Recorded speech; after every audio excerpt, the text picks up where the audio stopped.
Okay, so I think we're going to go ahead and get started here. Starting off, welcome everybody. We are really excited. My name is Ian Roberts, and I'm the Executive Director of Camp Homey Dakota. So we are the world's first and oldest summer camp for kiddos with type 1 diabetes. So I want to thank you all for joining us this evening to hear from a wonderful and very inspiring individual, Gretchen Metsa. So I first learned about Gretchen while watching a short video a few months ago called Fiercely Frozen on Outside TV. After watching her story, I knew immediately that many of our friends and families would be very excited and interested to learn about her story, her tips, her experiences as an endurance runner with type 1 diabetes herself. So at that point, I reached out and we connected and started talking, and this is how the Zoom came to be. So before we really get started and jumping into it, I want to show a brief introductory video to give a little insight into Gretchen's background and story. So bear with me here while we pull this up. Northern Minnesotans are tough. Winters are overall loved up here. When I was 19, I got diagnosed with type 1 diabetes. When my oldest was 5, she got diagnosed with diabetes. Myelin, did you give yourself insulin for your milk? 45 plus 12. 57. Is that right? Yep. When Myelin was growing up, she would be angry. We just start talking about how blessed we are, that we can check our blood sugar, get an accurate reading, go out on a 15-mile mountain bike ride, and eat gummy worms. A few years after she was diagnosed, I just decided, I think I'm gonna try to do a marathon. I wore my continuous glucose monitor all the time, which is incredible. I did 50K, 100K, 100 miles. My ultimate goal is to just achieve something that seems difficult to me. Arrowhead is 135 miles on snowmobile trail. And then I'm ready. This will be my longest race. Running to me is power. So I hope that if I taught my kids anything, it would be to believe in the lack of limitations.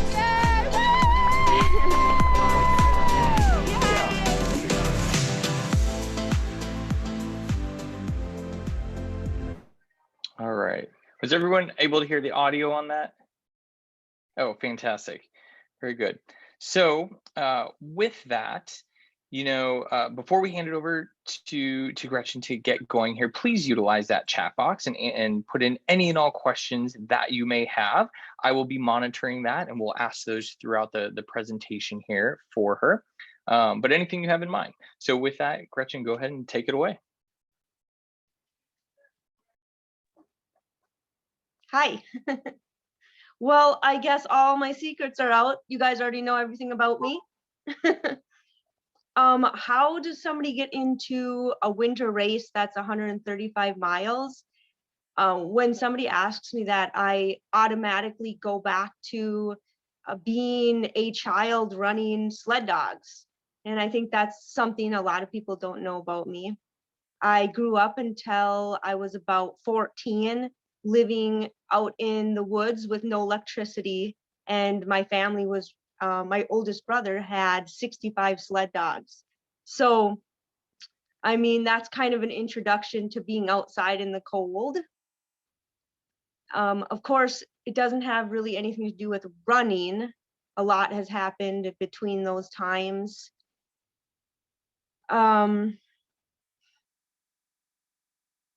Maybe we can start with one of the questions to kind of kick off.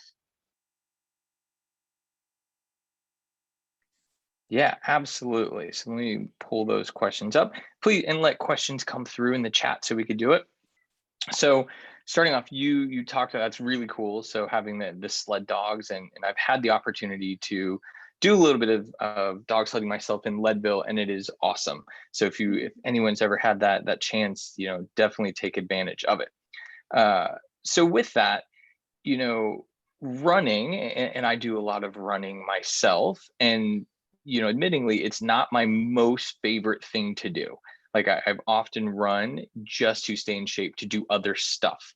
So one of the questions that came through is running can be a really boring thing to do sometimes, especially when you're hot or you're cold or you're tired or the weather's not going well or you just don't have time in a busy schedule. So how do you keep yourself motivated? What keeps you going during those times?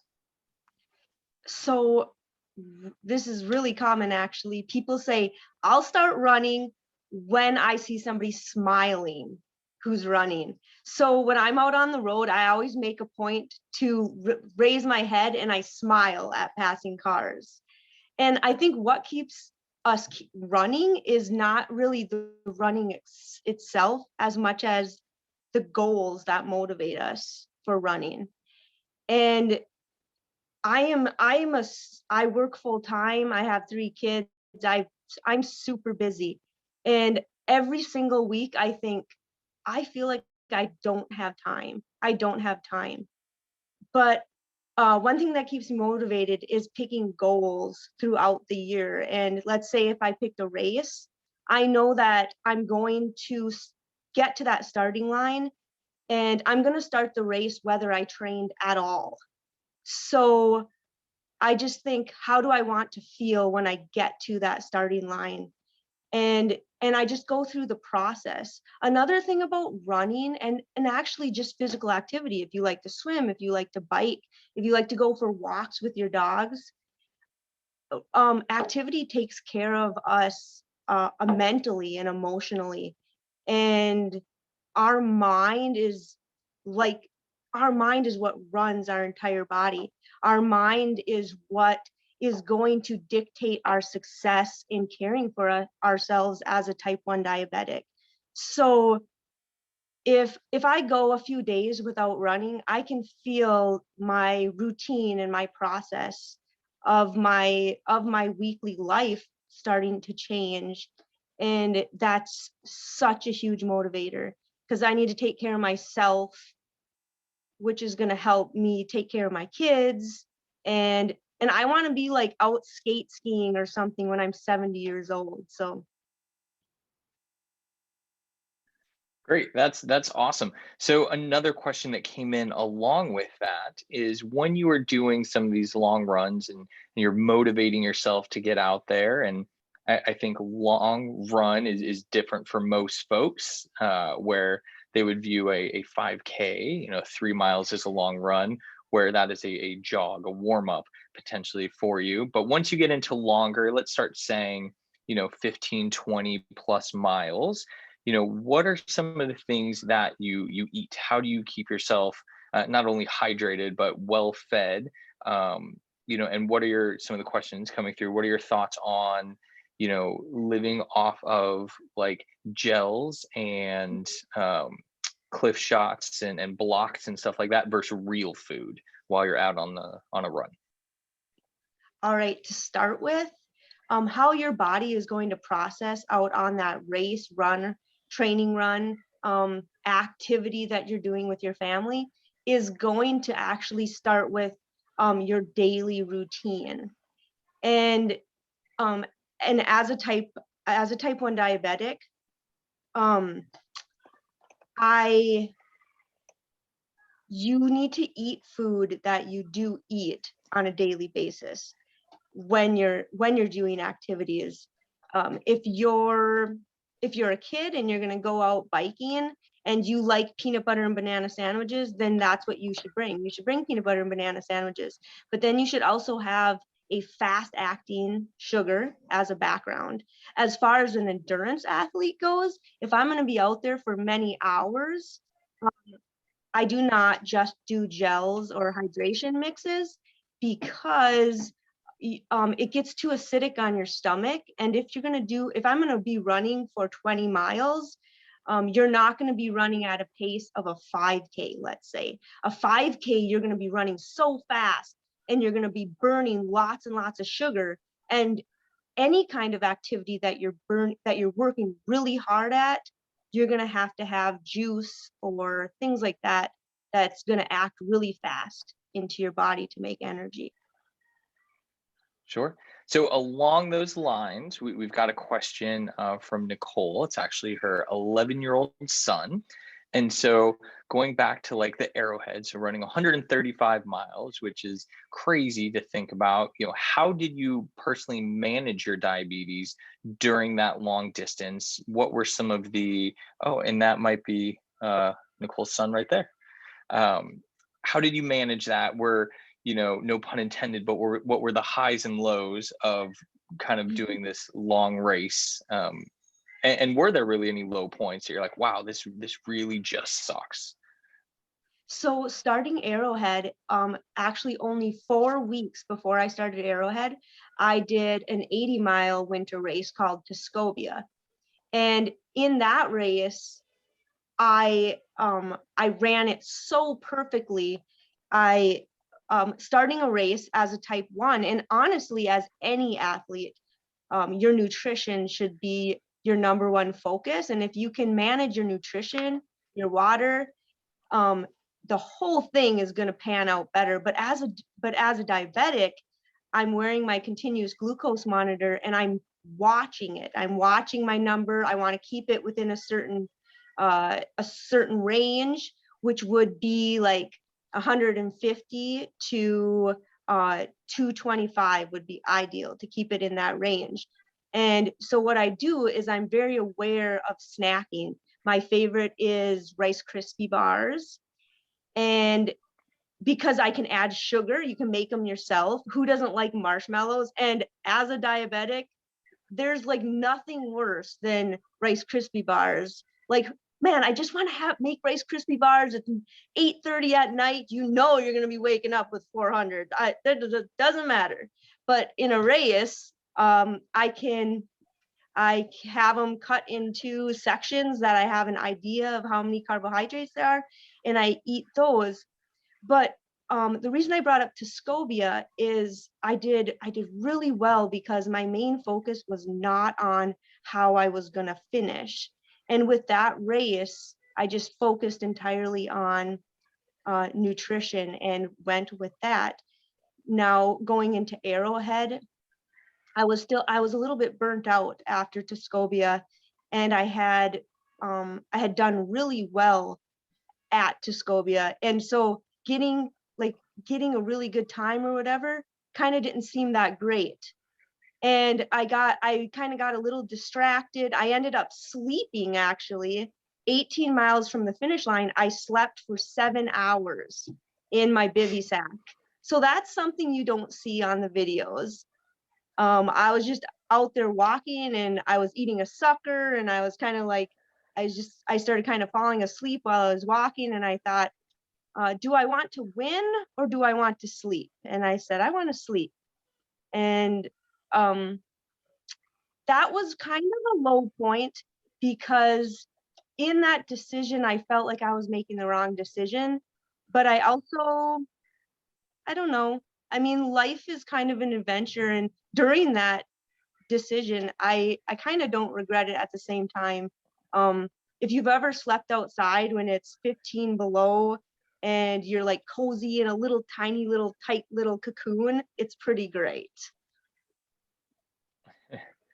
Yeah, that's great. So jumping a little bit from that, so watching the videos and stuff, you were diagnosed a little bit later in life than a lot of the kiddos that come in, I believe in your teens, 18 or 19, somewhere in there. So one of the questions that came in was it hard for you being a little bit older and getting diagnosed later in life? And for younger kids who grow up with diabetes, that's all they know.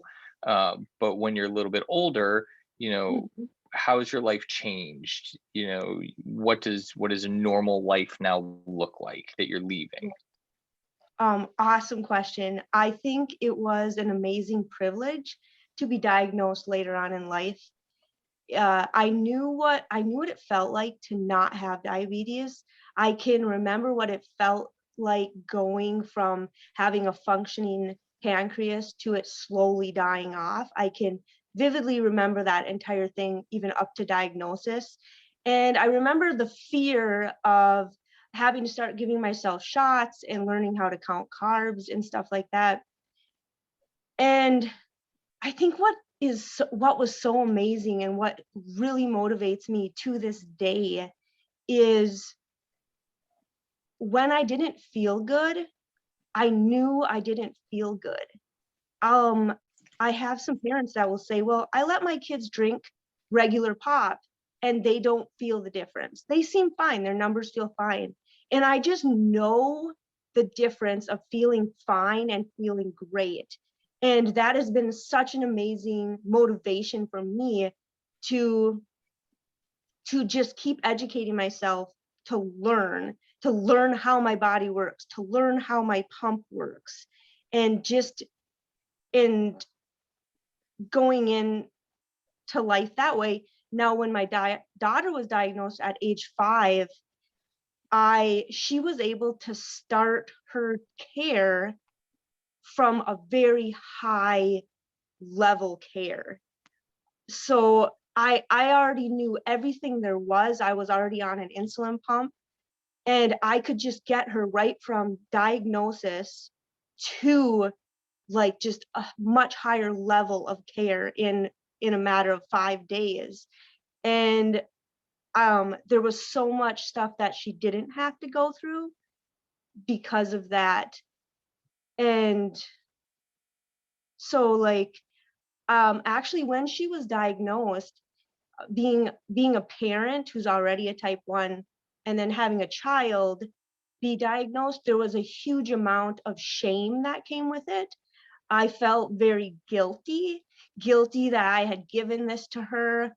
I started hiding my insulin pump underneath my clothes. I encouraged her to be open about it, but when people would ask her about it, I would hide the fact that I had it.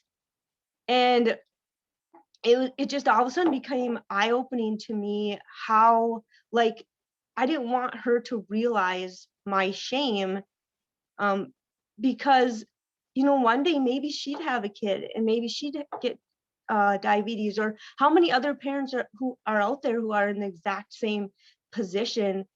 And I had some parents say to me, I just feel so bad that I have to poke my child's finger.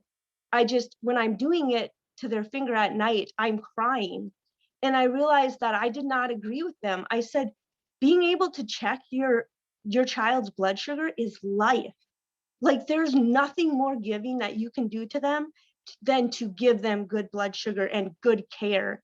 And I just realized how selfish I was to be so ashamed. And that was a huge eye-opening thing that started everything, I guess, and put me, you know, sometimes we don't really realize things about life until we're right in that position.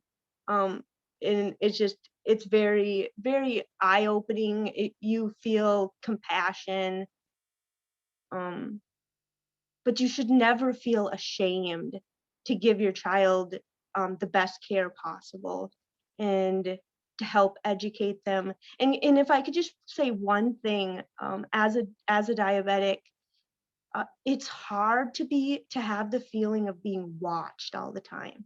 Like, if you're a teen out there or a preteen, man, it stinks that your parent is always asking you, what's your blood sugar? What did you eat today? And then you go to the doctor and they download your pump and they see everything. It's as if it feels like your diary is being read.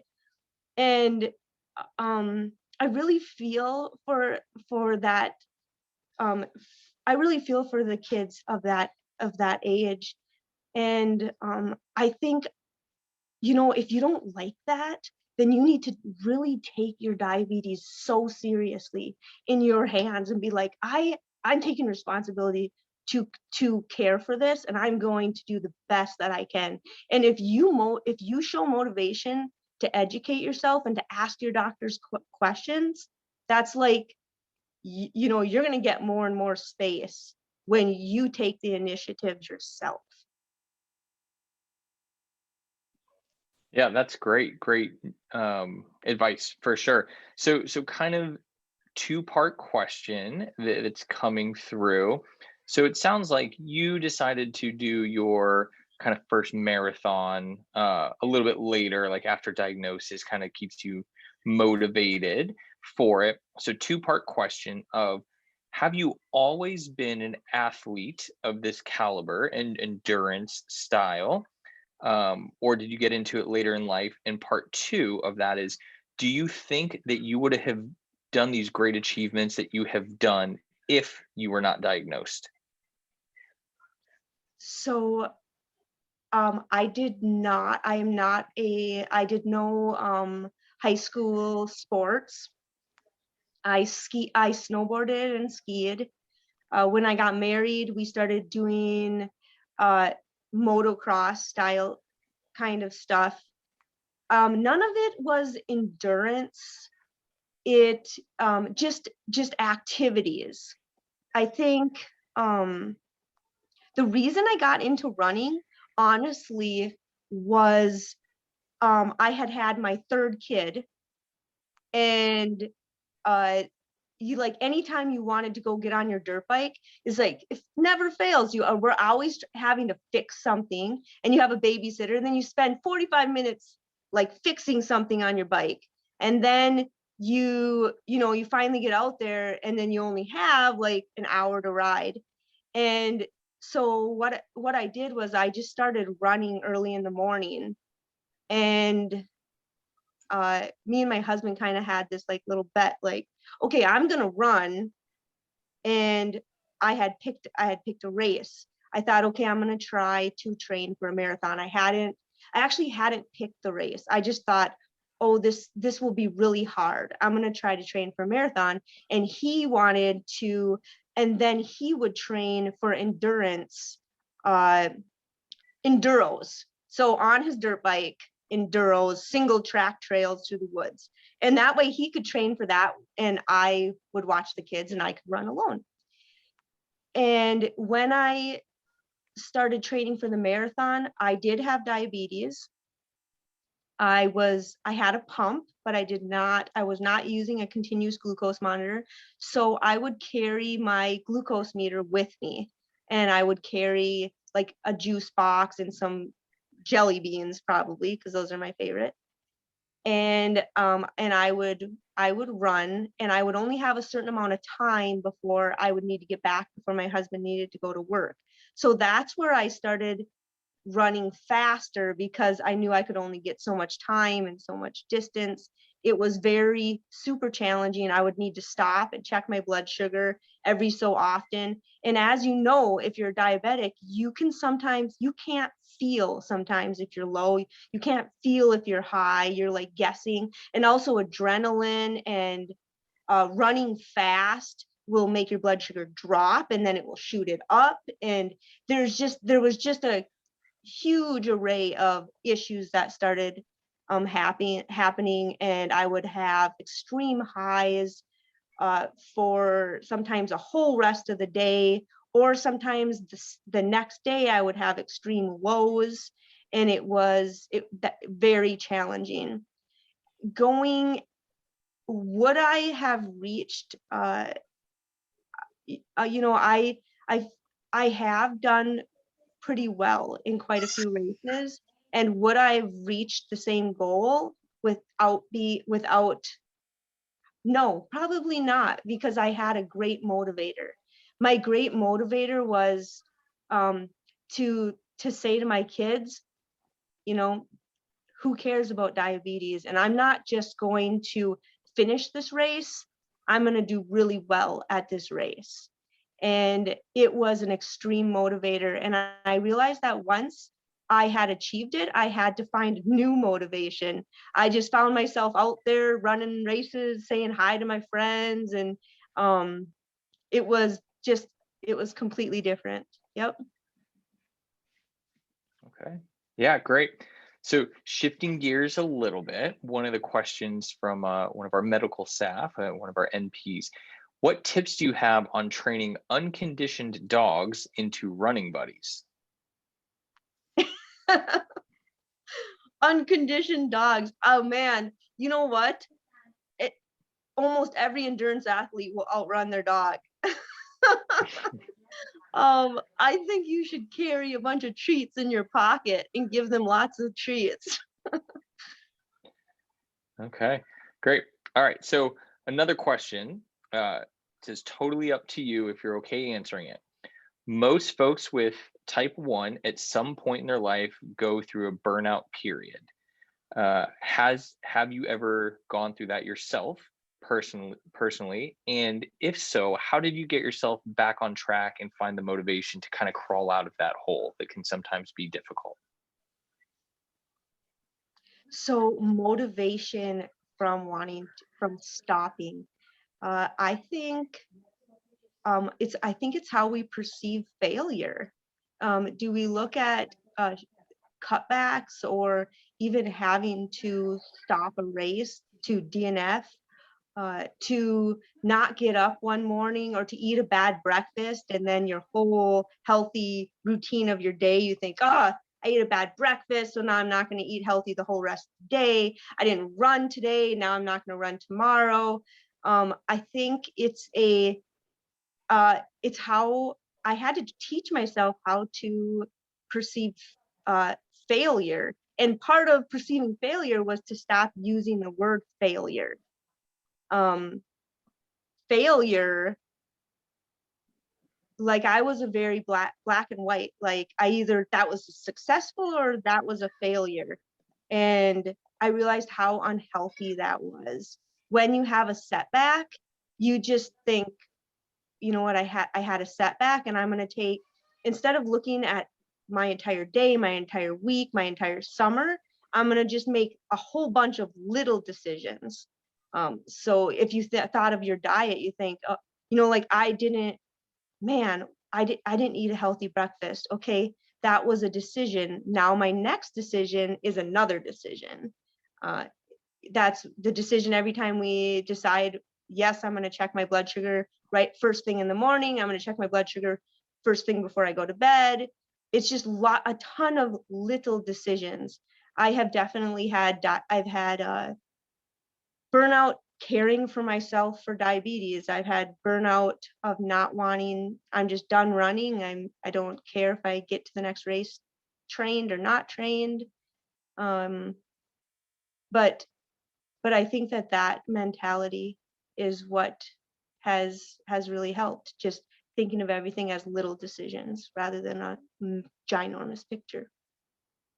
Sure. Yeah, great. And so digging in a little bit on this, so you're diagnosed later in life, so you're able to kind of analyze and cope and going through the whole process as an adult, more or less. When sometimes some kiddos get diagnosed at, 5 years old, 8 years old, 10 years old, and after 5, 6, 7 years of having to do the blood sugar checks and the carb counting, it just becomes Mhm, very overwhelming, mhm. and what advice would you give to maybe some of the younger kids between 5, 15 years old, of like, hey, when life gets really heavy because of this, here's some of the things that you can potentially think about to help move you through that stage.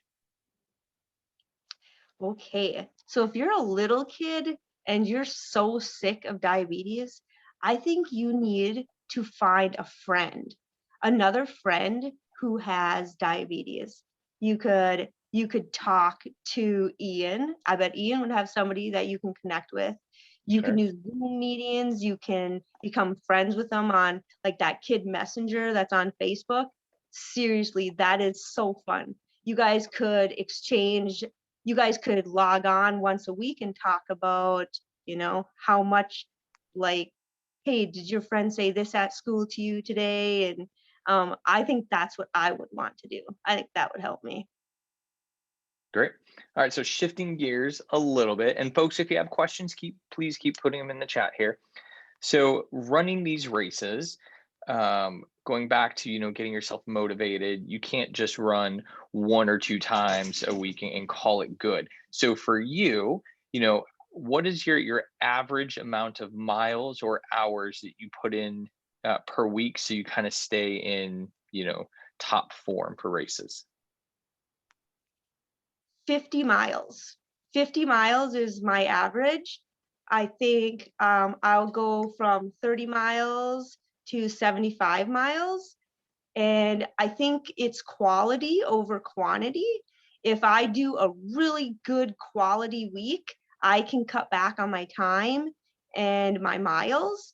And honestly, like, you have to train your body, absolutely. And especially as a diabetic, your body starts to memorize. If I go 4 days without running, my numbers will change. But just as much as training my body, I train my mind. I remind myself of a goal that I have or why I'm doing it. And then when you do get to the event that you're training for, I never say, how was my training? I never say, when I'm climbing a hill and it's super exhausting, I never say I should have trained like this, or I knew my training wasn't good enough, because at that point, it doesn't even matter. Like, everybody out there, no matter what their training is, it's difficult. And that's when what's really gonna get you there is your mind, and just taking each hill as it comes, just like we take each day or setback. And yeah, training's fun. Training has to be fun, or else why are we doing it? No. Sure. But it isn't always fun, no. But finding new trails, and then I also like to do different things, whether it's like, instead of running today, I'm going to go find a friend and we're gonna do like fast hiking, or I'm gonna ride my bike. Yeah, that's great. And that feeds into a question that came through our, what are some of the cross training options that are kind of your go-to, and how much of the cross training do you really integrate into the training plan per week? So I integrate 1 day of biking. I always did my own training until this last uh, January. I actually got a coach, and he knows that I like biking, so he will put in 1 day of biking, and then my week will change. I'll have 1 day a week that is a very hard workout, where it'll be like, uh, if if you think of perceived effort, so 1 being I'm sitting on the couch, and 10 being like I can't breathe and I'm just going to collapse into the gravel. So perceived efforts, like maybe it's like climbing hills at level 9, and so you get a really hard workout once a week, and then you have some like steady workouts, which would be like an hour and 15 minutes at a level 4 or 5, with at the end you do some like little sessions of like 80 meters running at 80% effort, or 8. And then cross training, I do squats and push-ups and planks every single day. Like, it's just kind of a part of my routine. They're really, like, I'll do like 20 push-ups, or 1 day I'll do 10, but that's something I just consistently just have in my head. Okay, great. So moving on, so we know you run 50 miles a week, which is impressive. And so, breaking it down, that's 7-ish miles per day if you ran it, but clearly you're running longer distances. So for folks who are thinking of potentially running their first race, so maybe they're looking at a 5K Memorial Day, or maybe a little further out than that. What advice do you give them? And part 2 is, what do you think are some good warm up and cool down exercises for folks who are starting out?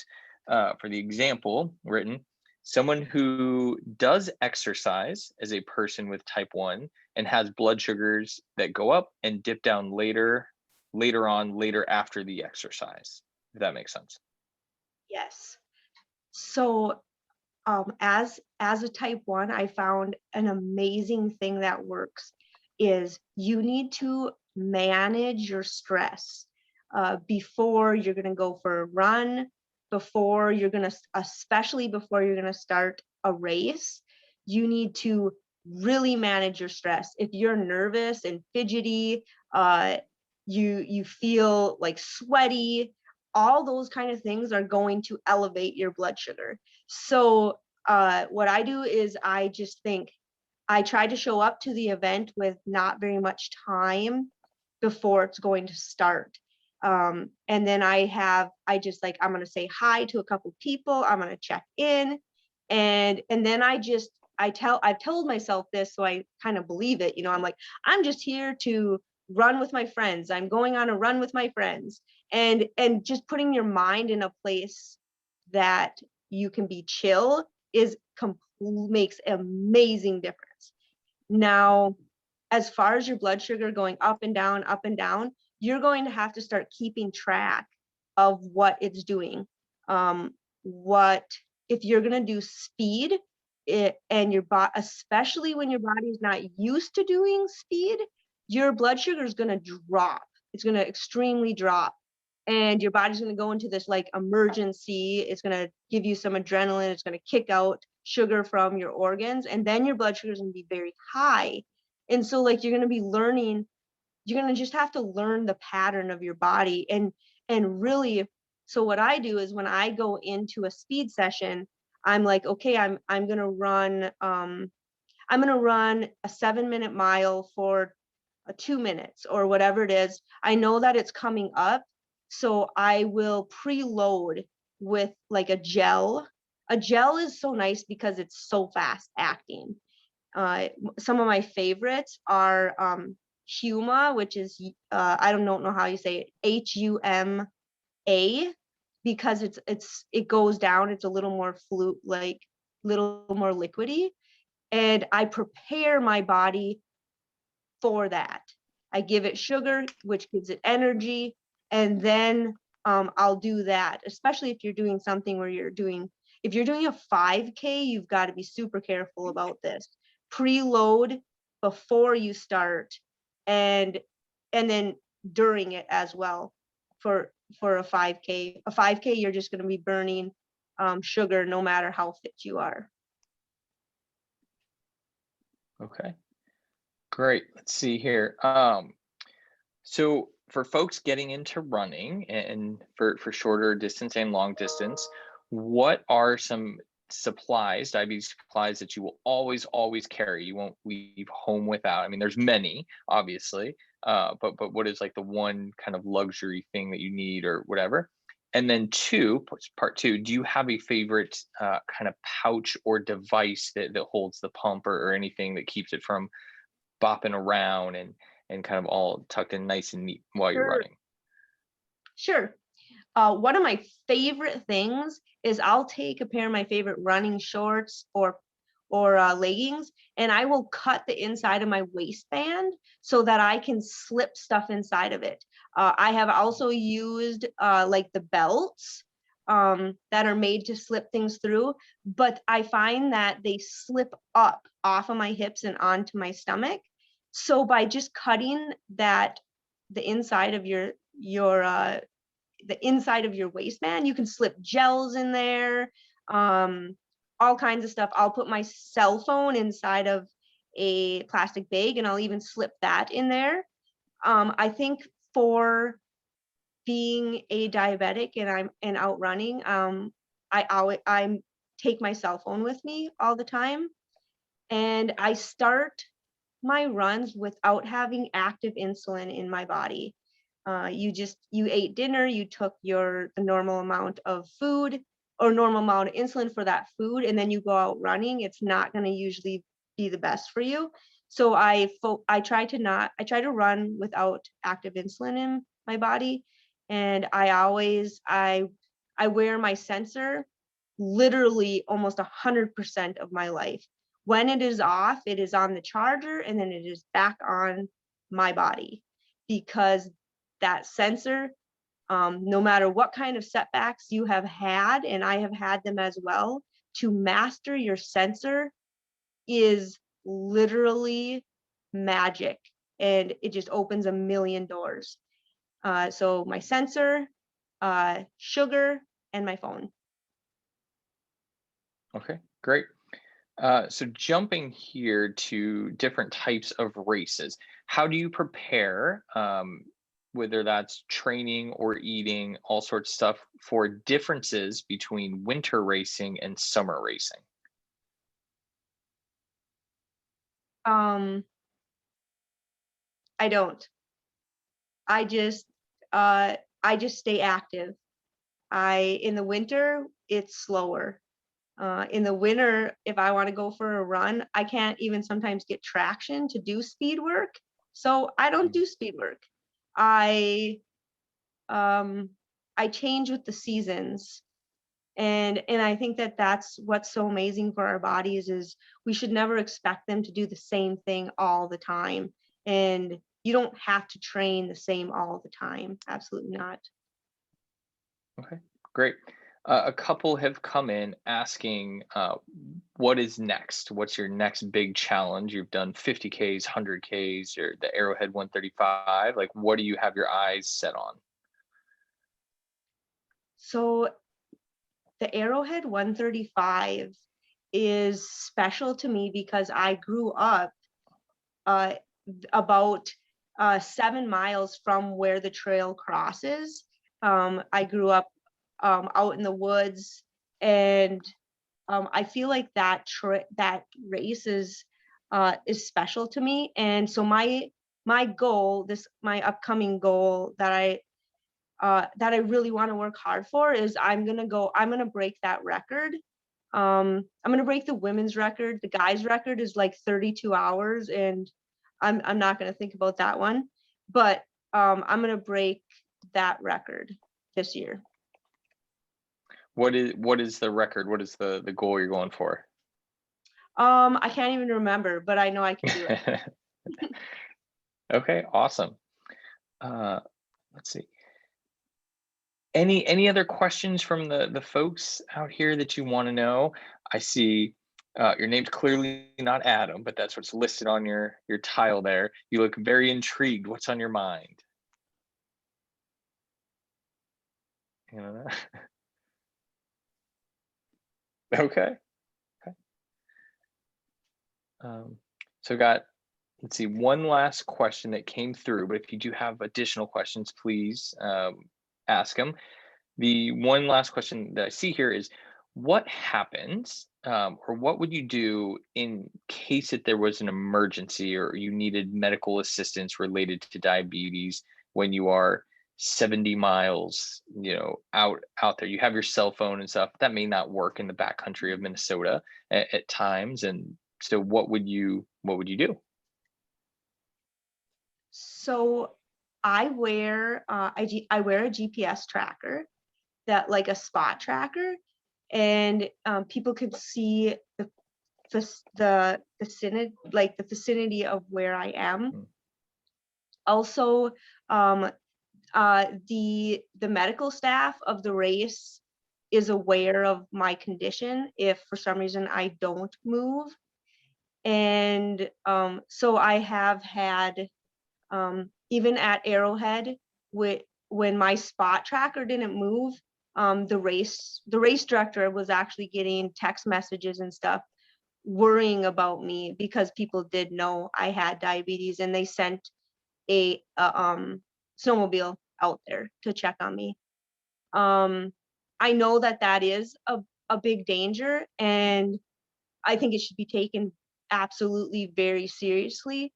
But it also ultimately comes down to like I'm not sending my untrained daughter out there with type 1. Like, I'm not sending her out there. I prepare, uh technically every day of my life is preparing for this. Every day I go out and train is preparing my body to do something that's absolutely natural for it. So I don't feel completely vulnerable. I'm so aware. I have backup sensors, and it's very important that I keep track of it. It is my number one goal. But it all comes down to really how I'm living, all those, not every single one, because there are setbacks there. You get sick, you don't train, whatever, but overall, I'm training to be able to do that, and my body knows it. Okay, great. Couple more. A comment. It says, Pam, maybe this is Ernie talking. I'm not sure. It says type 1 at age 57 and running has saved my life. But that's great. Got a couple other questions, some that are coming privately. Is one, do you know of any other type 1 women runners, or any that you've are become pals with, I guess, because I would assume there's not a whole lot out there. And two, do you personally or do your children kind of have an idol to look up toward, as like you want to be like this person because of their mental capacity or their perseverance, anything like that? I don't have any great girl buddy runner friends. So I would like to be your buddy if you're looking for one. And I don't know if my kids, I think goals have become a part of them. Like naturally, they'll talk about, well, you know what I want to do? I want to do a triathlon. Or my daughter a couple of years ago who has diabetes, she said, I'm going to do a marathon on my rollerblades, or what do you guys call that? I don't know. That sounded super scary to me. So they're naturally coming up with things on their own. Great. So you're their idol, for sure. So they're looking up to you. I hope in some ways. All right. So another question coming through. So protecting yourself and running and and recovering from running injuries. Plantar fasciitis for me personally, so not allowed to run is the comment. Oh, sorry, but it says you don't have to mention that last part. Sorry, I didn't read it all the way through. So protecting yourself and recovering from running. I know when I run, doesn't matter if I get the right shoes and socks and I put Body Glide on, like I'll get blisters somewhere on my feet, and they could be debilitating, when you're out there. So how do you kind of protect yourself, and then after a long run, how do you recover properly? I have scars on my body from chafing, and my toenails look horrible, but they heal at a normal pace. The my endocrinologist rolls her eyes, but they're always healing, and so I think, how do I protect myself? I think routine. Like you never want, the weekend warrior has that term for a reason.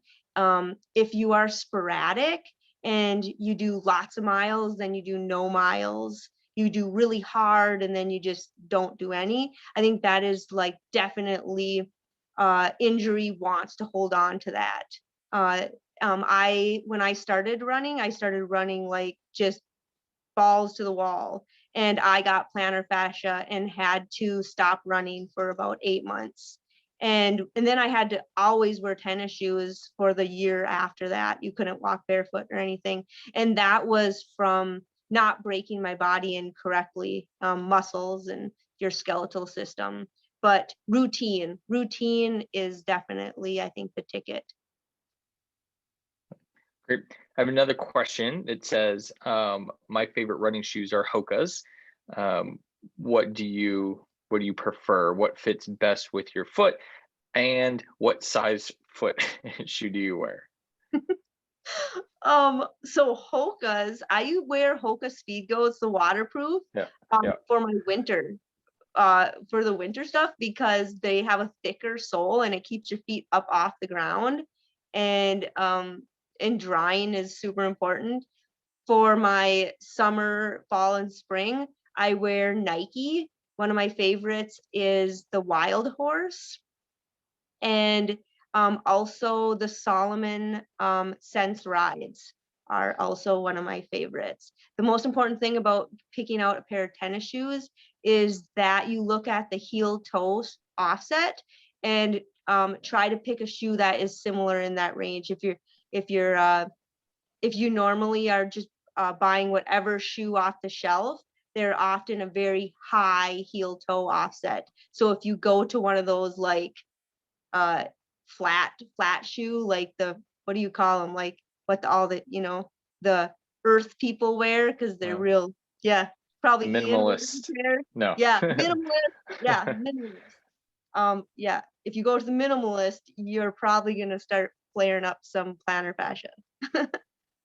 Yeah, that's great. I personally use Hoka's. I use Speed Goats for trail and Cliftons for more flat terrain. And one thing about the running shoes is running shoes are very different than your normal everyday shoes. So you have to purchase appropriately, accounting for swelling of your feet, and if you're going downhill, your toes are gonna be crushed up against the front, and so get sizing a little bit larger, things like that. And that, going back to the question about injuries, that's what's going to cause some of those toenails to blacken and come off and do some of that. So it's with that, it says, when it comes to coming back from an injury, how do you build back up to your endurance? So you're able to go out, run a 50K, you get an injury, you're sidelined for a few weeks. How quickly does it take you, and what's the process to get back up to, the place where you were prior to the injury? I have had a lot of sprained ankles and things like that. I think what is going to get you back on track the fastest is how depressed you get when you have an injury, and how you deal with that. If you just go into complete self-sabotage, it's going to be way worse. But whatever injury you have, you can do different floor exercises, body weights. I mean, you might be injured, but there's a ton that you can do. So that is definitely something that I have dealt with when I've gotten injured. I feel I know right away I have to keep myself from getting mentally down. Great. Okay, so I got another one that says, this is a very important question. What type of pump do you have?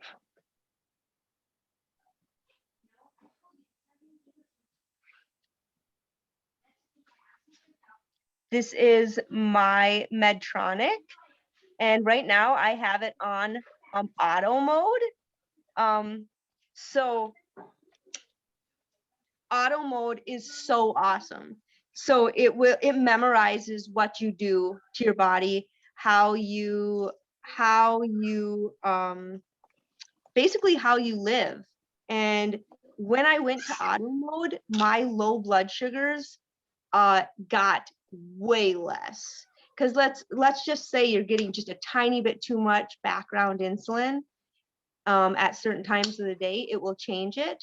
Or for some reason you always overcount your food. It just starts to memorize what you do. And I was super scared to learn to go to auto mode. Because I'm kind of a control freak, I was so afraid. And the Medtronic rep talked me into it, and I'm super thankful. Great. Yeah, that's good.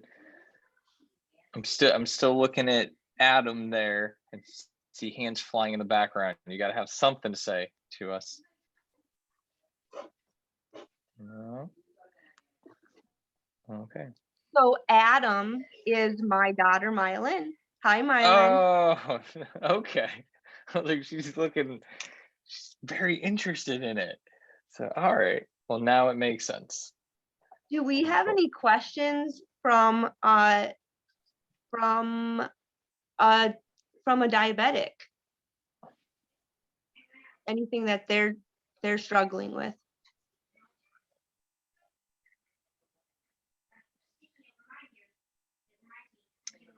Well, they're coming into me privately.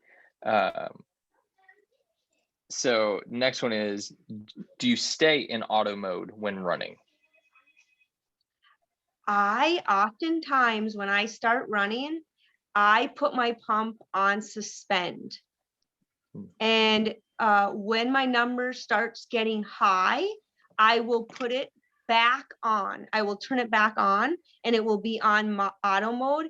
And then it will recognize that my number's running higher and it will just give me the littlest amount of bolus, and I'll leave it on for a while and then I will suspend it off again. Yep. But my pump doesn't really know, I might run at 5 in the morning, I might run at 5 in the evening. So it doesn't completely know what I'm doing. So that's why I turn it off, suspend it. Cool. Great. So prior to Medtronic, what were your other pumps, or did you have any other devices? So for those who currently are not on Medtronic. So when I first got diagnosed, I was in super denial. I thought I just wanted it to go away. I wanted it to be invisible. And I did shots for 5 years until I got pregnant with my first child. And then I got put on one of definitely an older version of the Medtronic pump. And I personally have stayed with Medtronic my whole pump life. My daughter has done she's done, like, we did the T Slim and the Dexcom sensor, and we've kind of looked into some different things. The Dexcom sensor was really cool because when she was in school, I could see what her blood sugar was while she was in school, or if she got to do a sleepover, I could see what it was. And that's one reason we went to Dexcom, but then we did go back to Medtronic. I would highly recommend not skipping around from pump to pump, because the best tool for you is to really know your technology. Just like the best thing as an athlete is to really know whatever your sport is. And also as a diabetic, the foods you eat are often, we kind of get into certain routines, like your favorite kind of pizza brand. And then you really start to know how your body reacts to that brand of pizza, let's say. And when you know how to use your pump, whatever brand it is, you're going to be way more successful. Sure, absolutely. So now there are questions from Mylin coming in, asking if you want to do a marathon yourself. I do. Oh. You say yes, you do? Are you going to run at the Arrowhead as well? Maybe. I don't know. Yeah, very cool. Okay, so folks, we're right around the 1 hour mark, so we kind of want to respect everybody's time. Are there any last minute thoughts or questions that you would like to ask before we end here?